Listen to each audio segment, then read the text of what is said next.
There he goes. Westbrook does a great job of one-handed, left-handed pass. Works on his side.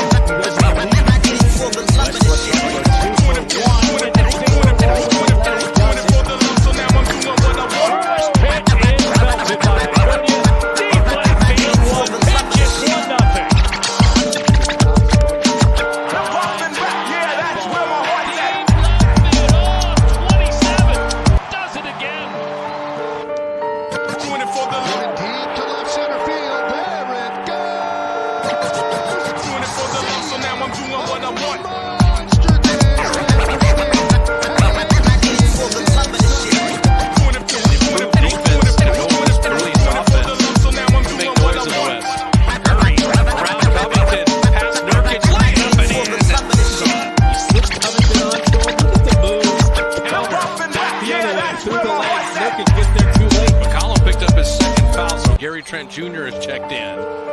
Warriors stay with the same five starters. And Steph Curry hitting the wing jumper. Yes, dropping in that three. Oh, Curry, a little split. Steph through it. Steph with the lift. So Steph Curry, beautiful beginning. The turnover. Pointer down. Free throw with a three-point play. Curry right down the lane. How about that? Yeah, that's where my heart's at.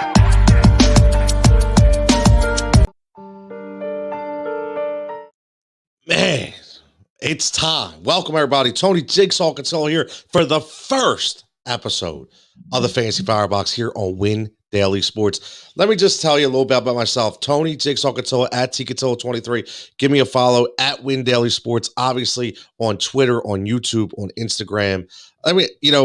I have to give my shout out right away to the founder of Win Daily Sports, Mr. Jason. Thank you very much for instilling the confidence in me to bring this platform. Actually, I should say enhance the platform that you have already built. So many wonderful personalities when it comes to fantasy sports for Win Daily. I've been hearing about it for months, been following the guys for months, and it just continues to get me excited. And when I was reached out, we were talking about getting a show on the weekends, man, I was ecstatic. This is my home. This is my bread and butter, man. Let me just tell you. And I'm going to try to give you a little something different, too. I just don't want to break down game by game, player by player. To give you a little energy, a little passion. We're going to break down, NBA. We're going to break down Major League Baseball. We're going to go NFL, talk about the fallout of the draft, who bumps up on that fantasy list, who bumps down that fantasy list. And then we're going to talk a little fantasy memories, right? We're going to pick a player every week, and we're going to profile him on this show and talk about what a great statistical fantasy season he may have had. So this is going to be live every Saturday and Sunday. So please make sure, grab your coffee, get your breakfast, tune in 9 a.m., about 9 to 9:30 a.m., depending on if I don't have any technical difficulties like I had today. But we are in the hands of the internet, so to speak, right? We all know about that. And, so again, bring your comments, bring your suggestions. This is called the Fantasy Firebox for a reason. I want everybody to call me out, right? When I give you not necessarily bad picks, but bad core players and bad lineup adjustments. Listen, if I sucked, tell me I suck. It's all good. You see the Philly background behind me. I am a Philly guy. Little background, been watching Philly sports forever. A middle-aged man, continue to watch the sports game, but evolve to a national level. You see real fast, Michael Jordan, Kobe Bryant, Allen Iverson. They are my three favorite guards of all time. That's why they are up there. But you will also see the Philly garb all over. Got my man Barry Bonds. We'll get in an argument about steroids another day, but still one of my favorite players of all time. And again, the great Tiger Woods, seeing what he has done. So this is what we're going to do. We're going to break down this show in a little segments. I'm going to go no longer than an hour, try to go about 40, 45 minutes, give you guys something to tease on in the morning. Set your lineups at first pitch, 1 o'clock with the New York Yankee game, right? So we'll look at that. We'll look at the slate for tonight for NBA, which is closing down, and then we're going to do a little NFL preview. So, and we'll be back again tomorrow. So, what I want to do is spend the first couple minutes, maybe I'm not going to go through every game, but we can highlight the bad performances and talk about what happened last night. I want to talk about DTM, dead to me, right? So I want to tell you right now, there's a couple dead to me guys that have got on Jigsaw's list the last couple days because they consistently don't show up when I put stock in them, right? So that's one of the things we want to look at as well. So let's break this down, right? Let's look at the matchup. I'm going to share the screen. Again, first show the other night with DFS Ghost. My man Ghost killing it in NBA. Gave you guys some fantastic core picks, some sleepers, and I'm going to try to do the same as well. So let's look at this. Let's pull up. We'll pull up the Major League Baseball slate. Okay. And again, this is exciting, man. I am ready to get this. We're going to look at the early slate real fast, right? Okay. So right away, we're going to go to the first game, okay, which is Washington and New York. And obviously, every single game we're always going to look at. My man Tulak does great with the aces, so we're always looking at your two pitchers. Who are you going to pay? Are you going to pay off for that $10,000 arm, or are you going to try to get that mid value about 8 to 9 so you can stack your lineup with big bats? Now, I'll tell you what I will tell you, the way I formulate my Major League Baseball DFS lineups, I'm more about the 5-tool contact player, right? So I talked about this before. Guys like Tim Anderson that's going to consistently give me, 7 to 8 points. Guys like Whit Merrifield that are going to give me 7 to 8 points. I love guys. Obviously, you always want a Mike Trout or Ronald Acuna Jr. in your lineup, but you don't want too many of them because if they're swing and miss guys and they're consistently giving you zeros, it's not going to help your offensive game. So that's one of the most important things you have to look at. You have to figure out what way you want to build this. So listen, Max Scherzer goes right off the bat. Again, 10,300. He's been really good. I mean, listen, I'm not going to make it no secret, man. You pull up his stats, pull up man Max, okay, and you look at what he's done the last 3 out of 4 games, okay? It's no secret. And I'm going to tell you something real fast, just so everybody gets a little bit to know about me. I do like to talk, as you've seen that, but I'll let you give an insight on how I formulate my lineups. I don't go, honestly, 100% by the statistics. And what I mean by that is I don't always look at background. I don't always go, because that is a part of it. But I think what you have to do is look at the consistency factor too. Okay. And I consistently do that. I just said consistently twice. So you see how much I like consistency, but I look at what has he done for me. And I know you've heard, many personalities on this great network, Win Daily Sports, obviously. Go check them out. Go check the Discord app. Go check the website. We have so many packages on there to give you guys winners, give you guys core lineups. That's what it's all about.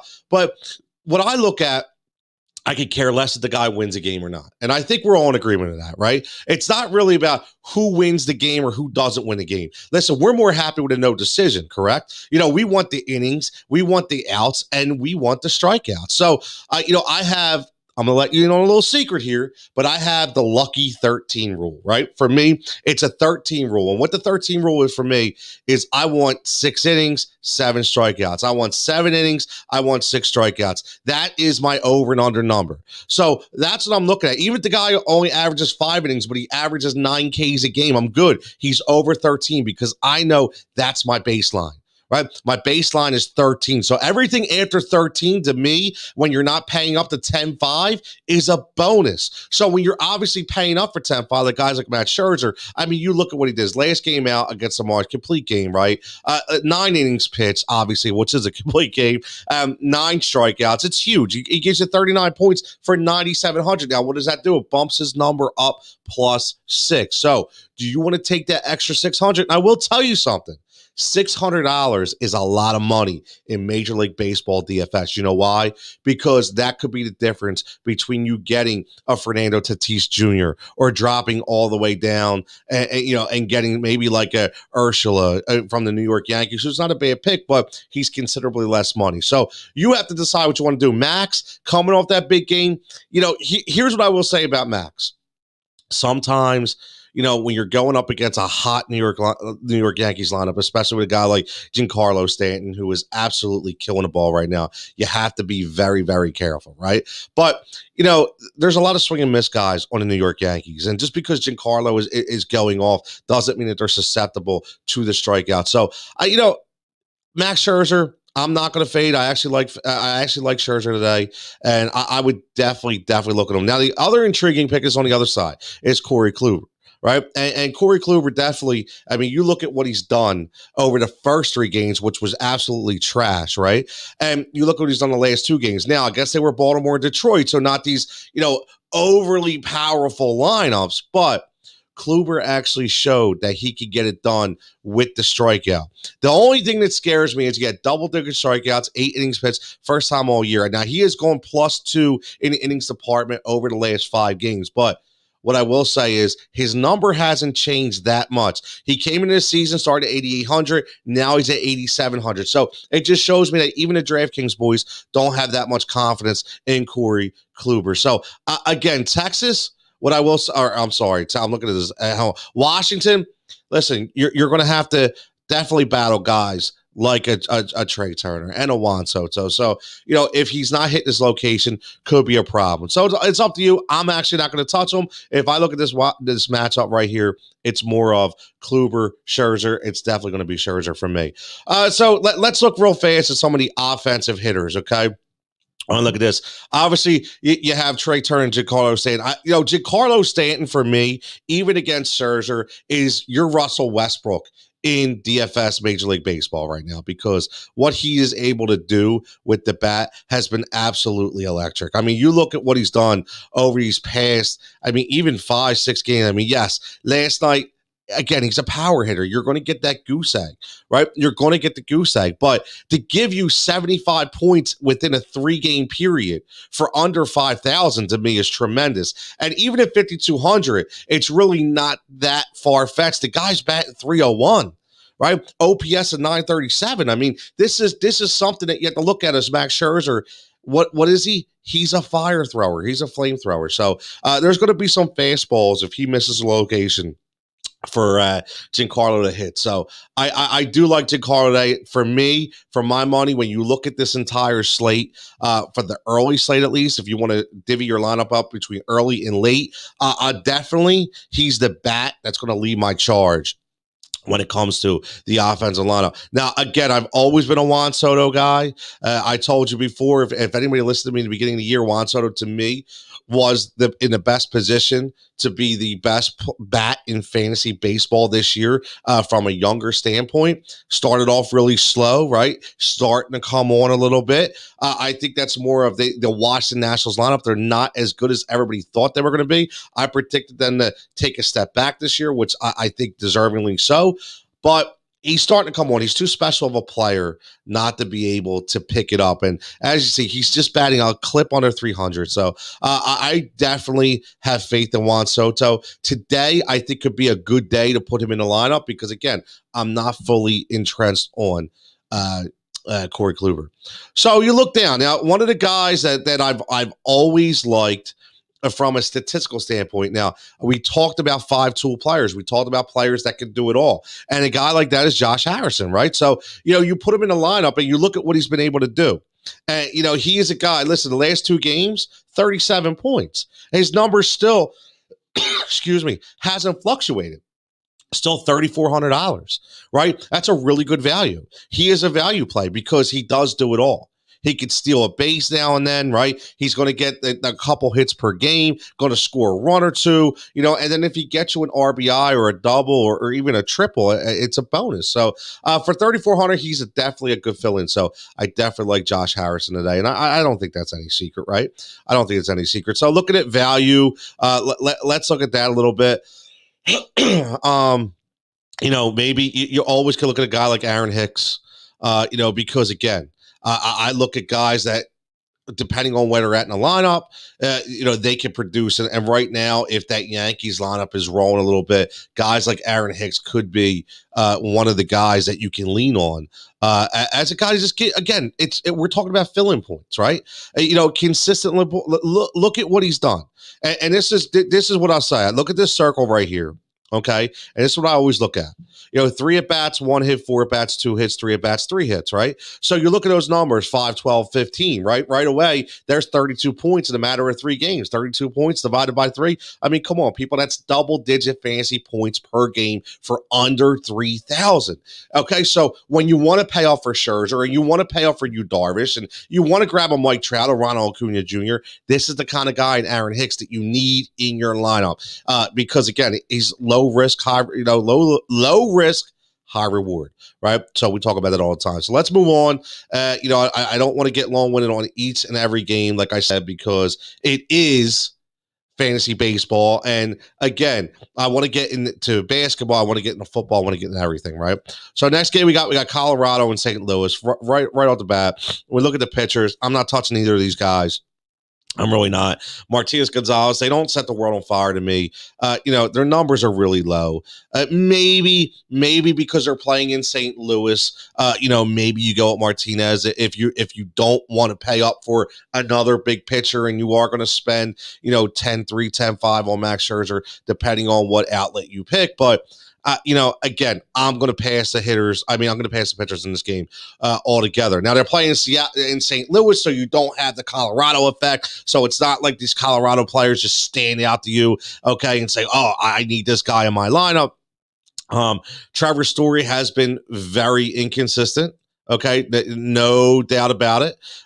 He started off a little slow. Then he came on, as you see. Then he went back down to shoot. But again, he's a power hitter, right?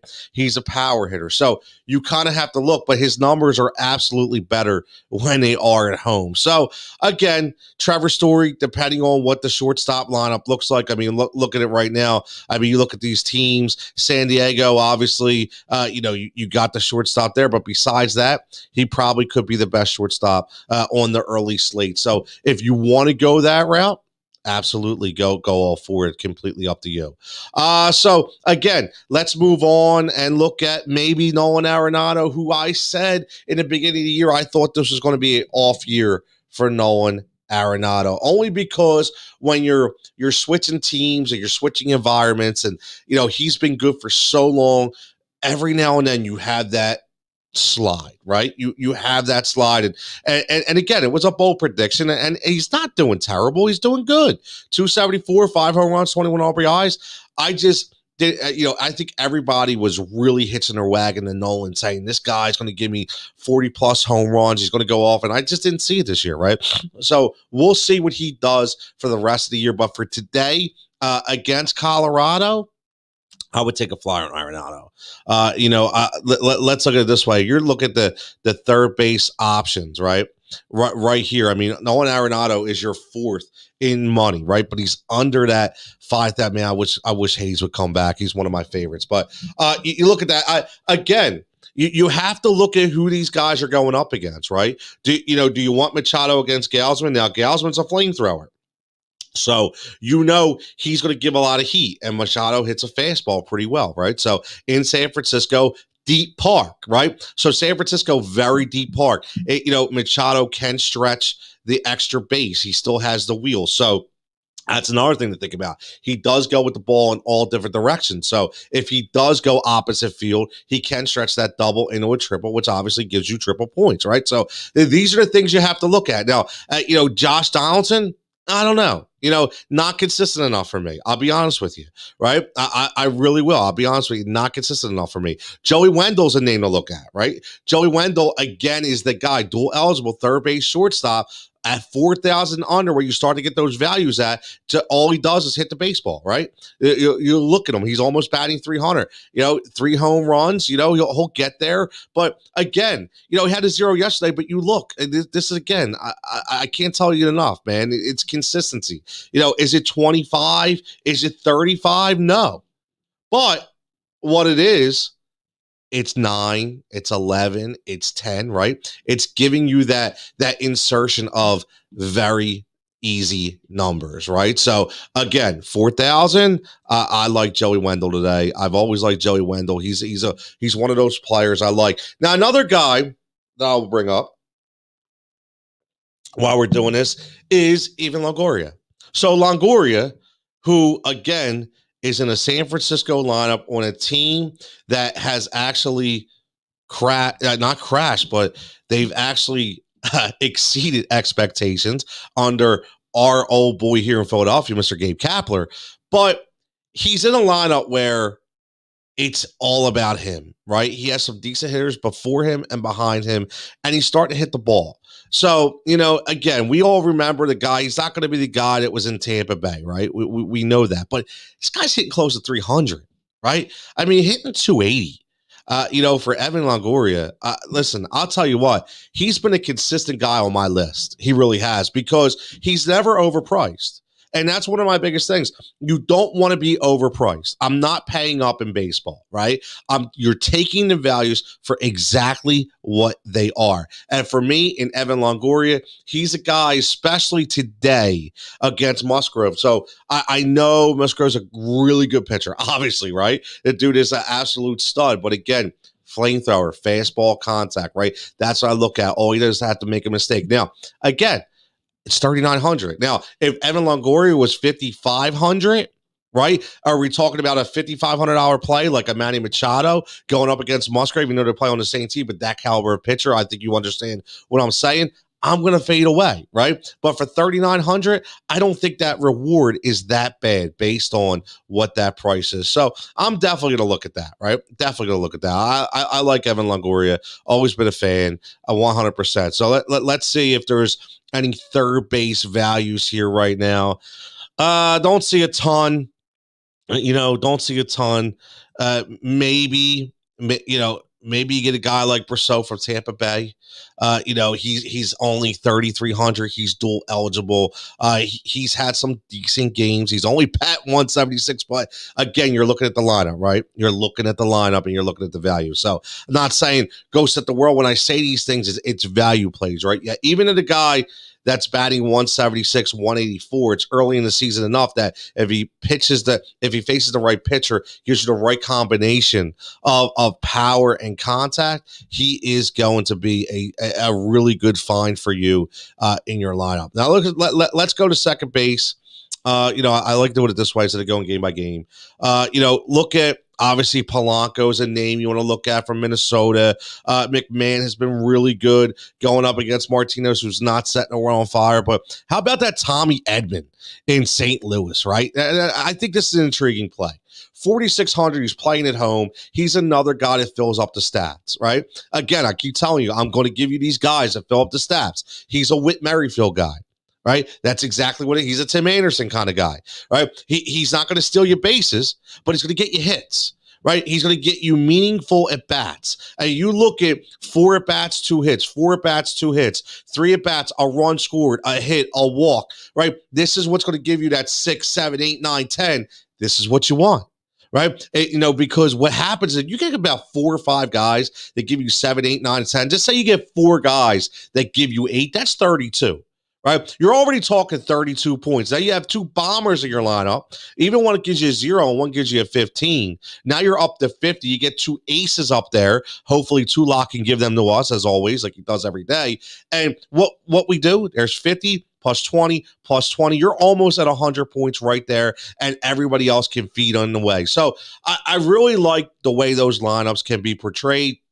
I know we talk about core, which is great. I like the core. So Tommy Edman is the guy that's outside the core. So, as I give you these guys, you have your core of Acuna or Mike Trout, right? You have that core, but then you look and you say, okay, who could be outside the core and who could contribute? And Tommy Edman is definitely that kind of player. So again, if you look at maybe a Brandon Lowe, right? Another guy, 4,000, he's a decent bat. He's going to give you some clunkers here or there. Again, only bat 186, but he does have 5 home runs. He's a lefty. Is he going up against a righty, right? Do we look at the left versus left, depending on the matchup? Can guys hit left-handed pitchers well? That's definitely something you have to look at. I like to avoid that whatsoever. If I have a left-handed power hitter, I'm avoiding the left-handed pitcher. I'm just doing it because the odds are not my favorite no matter how good they are. You look at percentages all across Major League Baseball, and they are down. Listen, we just had another no-hitter, Wade Miley, last night. So, again, this is a pitcher's game right now. This is a pitcher's game, so you really have to identify those huge values within these lineups. Let's go to third base. Actually, we already talked about third base. Let's go to shortstop. And again, we don't have to talk about Tatis. We don't have to talk Baez. We already talked about Travis Story, Trey Turner, right? Talk about. Let's go down again. Do we see any values on this slate?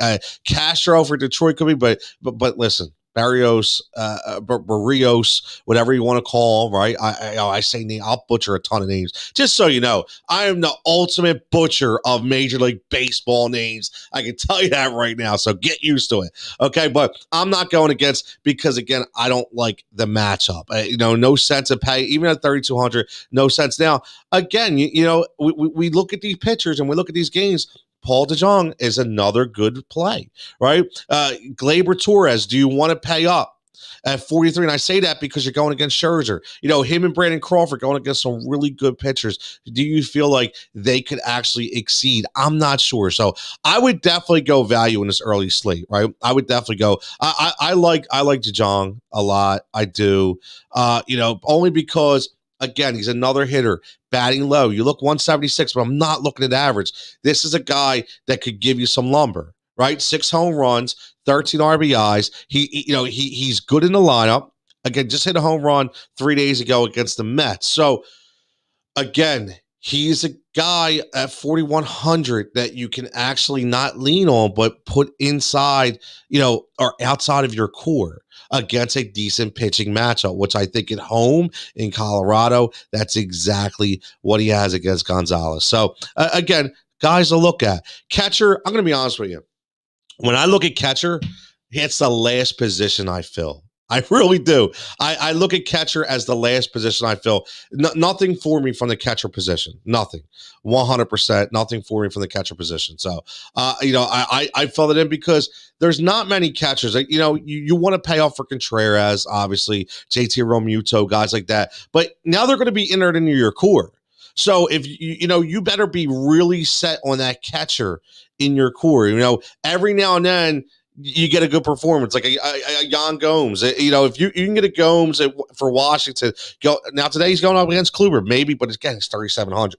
I know that sounds like Tone. That's not that big of a deal. For me, it is. I think it's a really, really high number. So let's do this. Let's look at before we move on. Let's go. I'm trying to get you the late slate here. For Major League Baseball. So we can look at that as well. Look at, tonight real fast, see if there's anybody that's really popping off to us, right? So right away, we look at the pitchers, and obviously there's a ton more on the slate that you can go after. I'll tell you what, I think some really, really good. I listen, right off the bat, the way Philly has been winning, okay, I think they're ready for a letdown.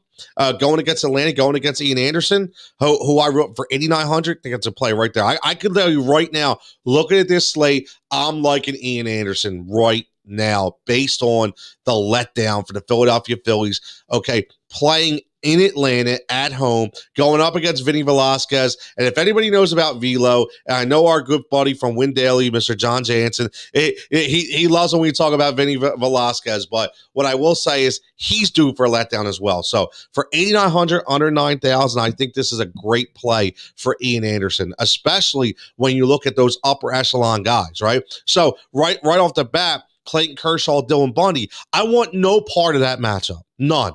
Because they're just going to be playing against each other, right? I don't really want any part of that matchup because it's hard for me to root against the other guy because I know the other guy is that good. So I'm trying to find those key matchups, which obviously, like I said, Ian Anderson is one of those guys. Now, if you go down, nobody really of note. I really don't think so. Maybe you want to go Richards. Maybe. Again, going to Garrett Richards, going up against Boston. Going up against Baltimore, double Bs, right? He's actually been pretty good.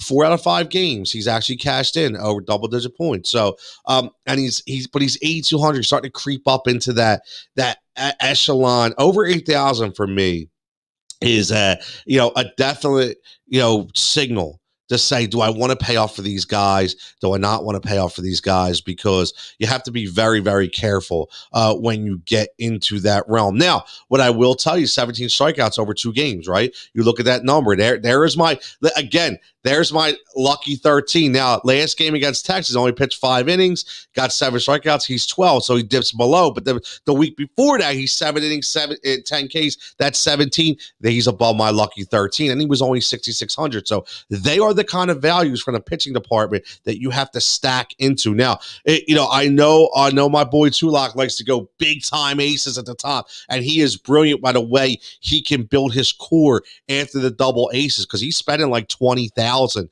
on 2 pitchers, was only giving him 30 left for all the bats. So he always runs the analytics, and check him out, Win Daily Sports. You have to look at his report. Tons of stuff, windailysports.com. You see it right there. Check it out. We're all over. Coming up, man, take it over. Absolutely love it. Again, Tony Jigsaw Cutillo here, Fantasy Firebox, first episode. Let's look at some bats. Mike Trout, obviously, right? Mike Trout. I mean, like, can you imagine? Just think about this. If you could imagine if your fantasy lineup every single day could consist of Mike Trout, Mookie Betts, or Ronald Acuna Jr. But I'll tell you, if only they didn't have a damn salary cap, right? But now, for no intents and purposes here, Mike Trout going up against Clayton Kershaw. Interesting matchup.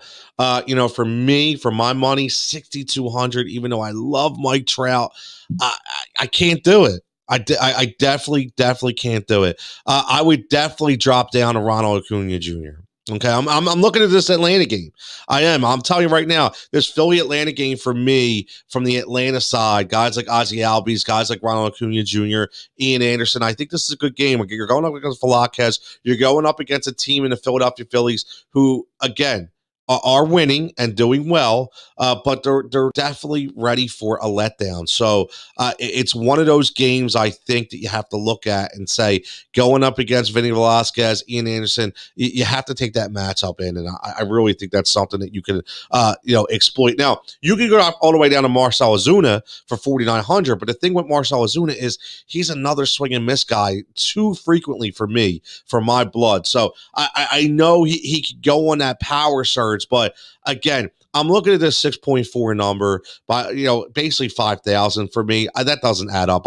I need to see more of a better average. And again, I know this is overall average, but all you got to do, okay, this is what I do. I look at the average. I click on the numbers. I run my own numbers, obviously, but I look, okay, 6.9, he had that big 23, right? So that big 23 is contributing to the 6.4. Okay, so again, I think that's overstated a little bit.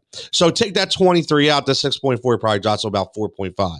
And I'll tell you right now, I'm not paying $5,000 for a 4.5 average player. So, I'm not a big Ozuna guy. I think you have to pick your spots. I'd much rather, listen, $600-$700 more, you get one of the best in the business in Ronald Acuna Jr. So let's look for some value on the slate before we split this up and start talking basketball. Maybe another guy I've always liked was Jarrett Walsh, but again, he's going lefty against Kershaw. Not really going to look at that matchup. One guy I could tell you, depending on the matchup, you could get he's one of my favorite value power guys, and that's Joey Gallo. He's going to give you a lot of zeros, ton of zeros, right? But if you go up against a decent arm that he could exploit in a decent matchup, he's going to consistently be between about 38 and 3,600. And again, he could give you double-digit points. And so when you're building your core and you have your Acuna in there, you have your top arm, and maybe even get like a Machado in there or a Bogarts, and then you have to fill in those $3,000 guys. Joey Gallo, depending on the matchup, could be one of those guys. So tonight, I like Joey Gallo. I do. I like for 3,800. I'm going to look at Joey Gallo. Okay, because before his 0 last game, listen, you're talking 11, 28, 41, 51 points in 4 games. There you go. You're double digits, right? 4 into 51. It doesn't take a genius to figure out that's about 12 fantasy points per game. So he can give you a good power punch for under 4,000. And tonight's another good matchup for me against Seattle that I think that you can exploit. So after you're building your core, I think Joey Gallo's a guy that you can look at for some value. Now, looking down the slate, we're looking more, again, Kyle Tucker's one of those guys that I really like, but going up against Matz, I really don't know. But again, for 3,200, you kind of can't beat it, right? You look at Tucker, last 2 games, 15 points. Okay, he had 2 games of 0 before that. It's okay. Last 2 games for 15 points. I'm definitely liking that a little bit. So again, Kyle Tucker, 3,200. I would definitely take a play on him as well. Again, after the core, right? Again, after the core. So listen, Jorge Soler in Kansas City is another guy that's one of those $3,000 guys. But again, going up against Lance Lynn, I'm not too ecstatic about that matchup. So I will definitely pass on that. See if we can get any really, really stretch sleepers here. Sometimes you can find them really, really down. And again, as you're listening to this, right? As you're listening to this podcast later on, remember, these can change, right? We all know it can change. So you never know. So you want to tune this in. You want to look at David Dahl. Okay. I was a big Dahl guy for Colorado. Here you go. Here's a perfect matchup for me. Okay. And again, remember, this is exactly what I'm saying. You're building your core. You're looking at guys for outside your core. David Dahl, 2,900, under 3,000. Look at this right here, 5.3579. Okay? So when you look at that, 16.5, 21, 24, 29, let's just bump it up to 30, right? So you have 5 games in a 30. That's 6 points per game. But again, 6 points per game. I was like, what is that? I'm going to tell you something. 6 points per game for 2,900 that could turn into maybe 10 could be the difference you winning or losing your matchup. Okay, so again, David Dahl, he's got a decent matchup today. Or I should say tonight, 2,900. He's going to be my sleeper tonight. Mark that down against Newsom. He's going to be my sleeper tonight. David Dahl, sleeper of the night for Major League Baseball DFS. Check that out. And again, bring the heat tomorrow. Let's see how we make out. So let's flip this up. All right, because we're already, listen, I told you guys, I could talk 36 minutes into this, and we just covered baseball, right? So let's quickly look at NBA because we don't have much NBA left, okay? Let's face it, we do not have much NBA left. So we're going to go, let's go to NBA. Let's look again. I'll tell you what, this year for NBA has been absolutely awesome. It really has. There's been so many ridiculous matchups. You see the beginning of the show. I try to highlight as many as I can. First game, tipping off 7 o'clock. Now, the NBA has been very interesting this year with the back-to-back rest, with guys who don't want to play, right? Again, every lineup that I do, and again, I know we don't talk full lineups here, which I'm glad because I love building cores, right? It's one of my favorite things to do. But it has to be Russell Westbrook. Russell Westbrook, again, has to lead the charge. And that's what we're going to get back into. We're going to get back into memories, okay? We're going to get back into memories. Adam, checking in. My man, Adam, what's up, buddy? Adam, a good friend, Heat Ratio Sports guy. Again, he's always following us. Adam, give Win Daily a try, brother. I think you'll like it. I'll be here every Saturday and Sunday morning, bringing in the audience. I appreciate it, man. I appreciate the love. Getting on here in the morning, giving everybody a little formulation, giving a little energy before we go out and do our day. So I'm all about. But Russell Westbrook, it has to end, and it has to begin and end with Russell Westbrook. Okay, so when I'm looking at my core for NBA, right off the bat, you got to go Russ. You have to. I don't even want to look at Steph. I love Steph, and he's doing unbelievable things. But listen, 3 games ago, we're talking 24 rebounds and 21 assists. That is absolutely unheard of. It is. And I'll tell you what, I have to tip my hat. I do. Because, I talk about a guy in Ben Simmons in Philadelphia that's all about Ben, and I've always killed Russell Westbrook for always being about Russ. Russ is all about Russ. He's all about the side. Listen, I'll tell you what, Russ is giving out the ball with consistency, and I did not think it would work with him and Bradley Beal, but it absolutely has, and they're a really good team with those two guys playing at a high level. So for DFS purposes, fantasy purposes, there's no way that my lineup core does not start with Russell Westbrook. Now, again, all you see, look at the outs, man. Look at the outs. I mean, it's ridiculous. Now, I'll tell you what. So what I will do is when I look at this, like I'm already looking, we're only looking at the point guards, and I'm going to do this by position instead of game. So the way I'm going to do this, so everybody gets used to my format, is I'm going to go down to positions. We're going to pick out, some interesting injury fillers, some value guys, because listen, you guys know, everybody knows who the top dogs are, right? Everybody knows who the top dogs are. And listen, Russell Westbrook, Steph Curry, right? It's up to you. Do you want to listen? I don't think you want both of them in your core, only because that's a huge core, right? But if you can fit it, that's fantastic. But everybody has their lay of the land. Everybody has their pick. So it's up to you what you want. I'm just going to give you guys, what I think, and based on injury fillers, you can throw in. So the way I'm going to do this is, look at this right here. You got Fred VanVleet and you have Kyle Lowry, both out for Toronto, which signals to me, okay, let's go to this Toronto game. Okay, and that's why I love DraftKings app. All right away. Who's going to be the beneficiary of the point guard duties, right? And listen, again, you know where I'm going. Malachi Flynn, I rode him for a long time. His numbers started getting up there, but again, for 4,700, guys, listen, he only had 13 minutes, but again, Fred VanVleet, right? Fred VanVleet was there, but you have to look at what he's done at 30 plus minutes, right? 29, 28, right? And you're looking at this game against Memphis. It's going to be a crap game, man. It really is. It's going to be points scored. Malachi Flynn, 4,700. He's under 5,000. I think he absolutely has the ability to give you, and I'm going to throw him over there this is what we're going to do, so I can take a picture, so we can talk about this tomorrow. I'm not playing this lineup. We're just using this as a placeholder, right? What I will tell you, though, is I played DeAndre Bembry the other night, okay, as a value play. And listen, he did pretty well. Okay, it's 3,100 for 22 points. This is what I'm talking about. 2 days ago, 30 points for 3,000. Okay, he's another beneficiary of the VanVleet and the Kyle Lowry miss, right?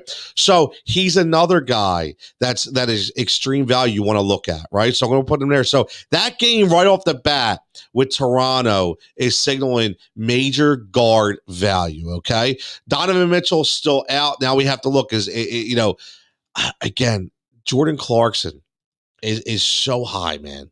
7,600. I cannot pay up for Jordan Clarkson at that number. I just can't. When me and Ghost were both on, and we're talking about it the other night, that's what we were saying. It's really tough to pay up for a guy that's so inconsistent, right? So I'm not even looking his way. Even TJ McConnell is bumping up. Now, I'll tell you, that Washington, Indiana game, it's going to be a point score, right? It's going to be a point score. So, if you look at that right off the bat, now Brogdon's still questionable, right? So if you pull up TJ McConnell, look, all you have to do is look at this score. 2 nights ago, they set the world on fire, 141 to 154. Look at the game at Brooklyn, 113, 130. Look at the game against Atlanta, 133, 126. Don't we understand right now? We know this is a game to target. This Washington-Indianapolis game is going to be a game to target, where you're going to be able to get your cores on a consistent basis. So let's just highlight this game just for the heck of it. And we already know, we're talking about Russ, right? We already know that, right? But now we have to look at what is some value. I'm not paying 9,100 for Karis LeVert. I'm not. Now, Sabonis 10-5. Sabonis has been on another level. Right. So you're looking now, obviously he's never going to continue 75, 74. Right. But he's basically 48 to 55, 48 to 60. I'll tell you, man, it's not a bad play. It's not a bad play at all. I know he's 10-5 and you're waiting for that to crash, but really not a bad play. I really like the Sabonis pick. I do. As a core, so you throw him in there right there. Now, again, maybe let's look at the center position. Miles Turner out, right? So again, you have Brissett, but he's up to 6,400. I can't lean on him now. A sleeper that you could look at could be an Alex Len, 3,200, right?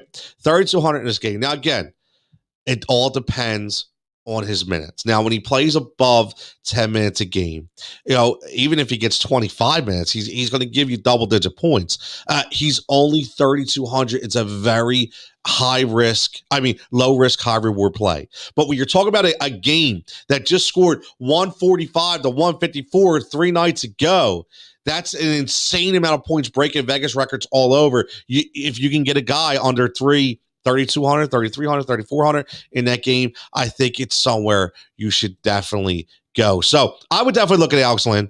I do. I like 3,200, man. It's definitely a play. But when you look at this game as a whole, let's look at some of it, because we all know the guys that are going to be up there. Now, Bertans has been inconsistent. He plays very well. Then he drops down a couple games, plays well again. He's still under 4,000. And in this kind of game, in this kind of environment, this could be a time where Bertans kind of shines, right? So if you look at Bertans and you bring him up and you look at his field goal percentage, last 2 games, he was on over 40%. Now he drips down a little bit. But listen, here's one thing I'll say about Bertans. If you look at the last 3, 28 3-pointers attempted, 28. He's a little bit below average, probably about 35%, but that's a lot of points. A lot of prospective points going off or beyond the arc. So that's something you have to look at. Listen, 27, 15, 22. He's under 4,000. So in this game the other night when they played Indiana in that big game, he had 28 points, right? So if I can get a guy to give me 30 points for under 4,000, that is definitely a flamethrower right there. So, you have to look at Bertans. You have to look at a lot of people in this game. You could actually base your core on this game, just like me and Ghost the other night, in the Milwaukee, and watch the game. This could be the same kind of deal. So, you could definitely set your core to this game. So, I would definitely see if I can get him in the lineup. So let's click off of that game. Let's go back like the way we were doing. Let's go to the forward position, right? Let's just go. And I'm not worried about small forward, power forward. You can actually formulate your lineup depending on who's out. So there's another out on Toronto, right? There's not, like, we all know all the outs, all the rest for Toronto. And this is why, Malachi Flynn, DeAndre Bembry, look at those 2 guys. I'm telling you right now, there's tremendous value plays for tonight in Toronto at home against Memphis. So definitely guys that keep your eye out.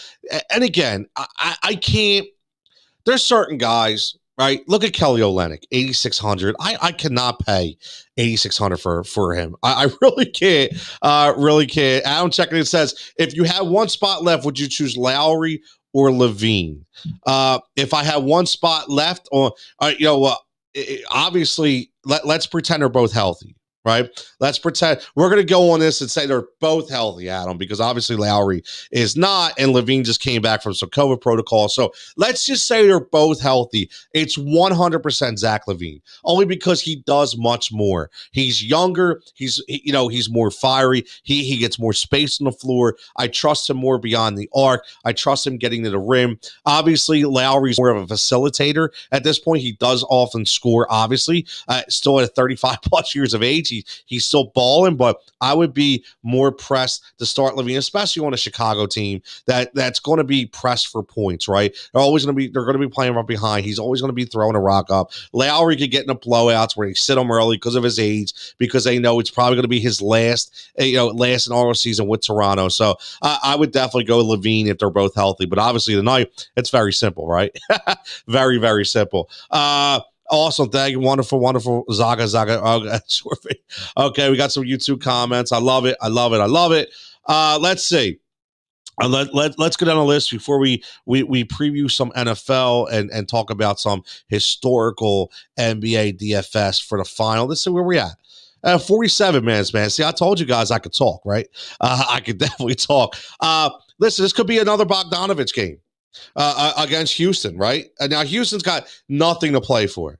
All right, nothing to play for. And they're basically playing nobody, right? Nobody's in the lineup. So again, the blowout factor is definitely in there. He's under 7,000, but listen, Bogdanovic for Utah without Spider, he's taken over a bigger role on the offensive side of the ball. So I really think that that's something that we can look at in the sense that, you know what, Bogdan, let's open him up. Let's see. So again, the double Bs, man, double Bs. This guy's 66 points the last game, right? 66 points. Now, here's what's telling to me, and this is what I always look at. This is where your value comes into play. But this is where you also have to think about it. So I'm just not going to throw junk out here. I'm going to tell you guys the way I formulate it. And again, tell me if I'm right or wrong in your opinion and the way you do it as well. I love finding new ways to formulate core lineups. But you have 66.5 points for 6,800. And the next game, his value drops by $100.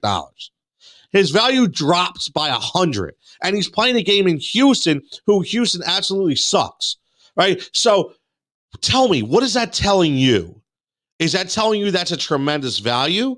Or is that telling you that maybe this isn't a good matchup because maybe that lineup is going to blow that team out, and Bogdanovic, because, listen, Utah, one of the best teams in the Western Conference, are going to start resting players, right? So that's what it symbolized to me. So then if you're playing 6,700 for a guy in Bogdan who only gets you 30 and then he rests, then you have a problem. So it could go both ways. It could be value, but when I see that number drop, it's definitely, to me, it signifies that that's not a great matchup. I'm going to be honest with you. So let's fly in there. So I'm not going to play Bogdan. I'm not, only because of that factor. I am afraid of the blowout. There's much more value for me out there.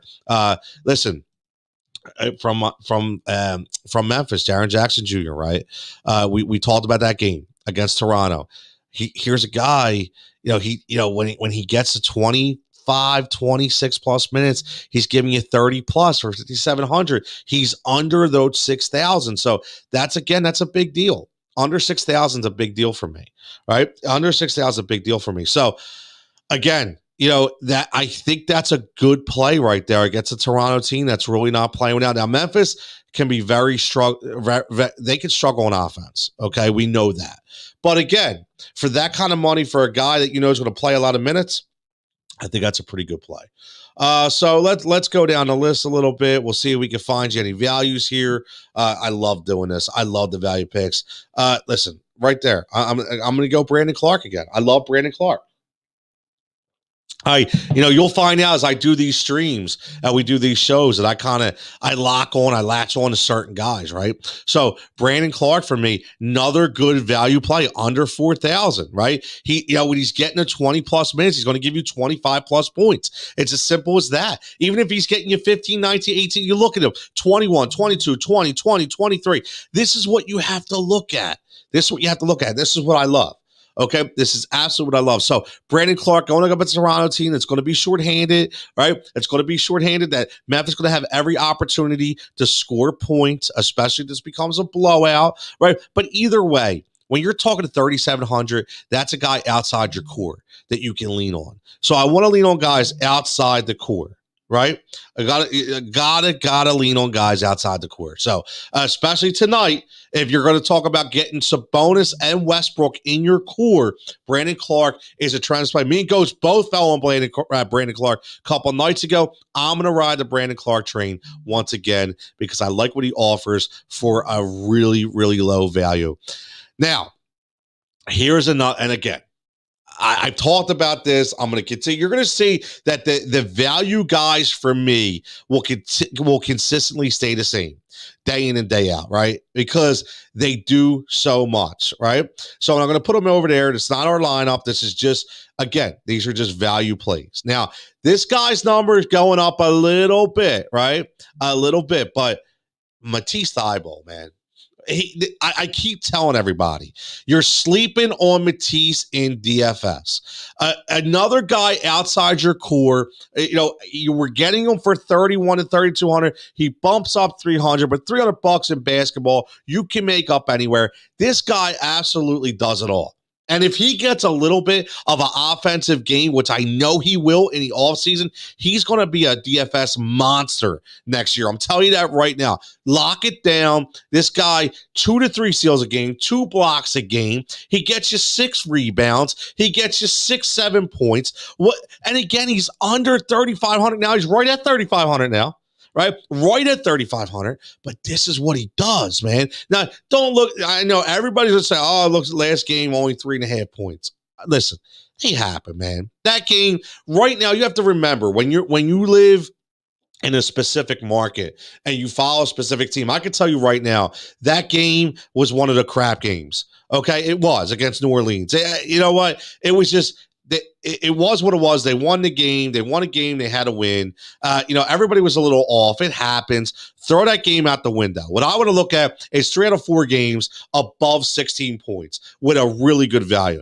But all you need to do, 10 points, 5 points, 8 points, 5 points. But look at the steals. 4, 3. Look at the blocks. 3, 3, 2. I mean, is this a center? I mean, look at this stat line against Houston. 2 rebounds, 2 assists, 3 blocks, 3 steals. Okay, 5 points for 22 points for 3,100. Right? Again, we're talking about core fillers, right? We're talking about core fillers. So this is the guy. I love the value play. I'm doing shows just basically on value plays because I absolutely love them. Anybody can pick the core guys. Obviously, you have to pick them right because you don't want the snowflakes, but they stand out to you. But these are the guys. That's the kind of value that stand out to me and Matisse Thybulle. So I will definitely put Matisse as one of my core fillers. Honestly, I will definitely put them as my core fillers. Now, let me go down the list before we swing this up. And let's look if we got any 3,000. I love the 3,000, $3,100, $3,200 guys. I love them. Right now, how about Patty Mills? Right? Well, what are you guys thinking about Patty Mills? Here's a guy. He's not consistent, right? He's not. He can give you, 18 minutes, only give you 5.5 points, right? You got to look at the matchup, though. Going up against Portland. Portland does not play very good defense, right? You're going to have Dame. You're going to have McConnell. You're going to be chasing points, right? You're going to be chasing points. And Patty Mills is a veteran, right? So he's going to give you tonight, his minutes are all over the place. 22, 31, 18, 7, 22. So you really don't know what you're going to get. Honestly, for me, I think tonight's a 25-minute night for Patty Mills. And if he gives me 25 minutes, he's going to give me 20-plus points. And for $3,000, that's a no-brainer. Again, people value this. And again, let's think about this. What if he only gives you 10 points?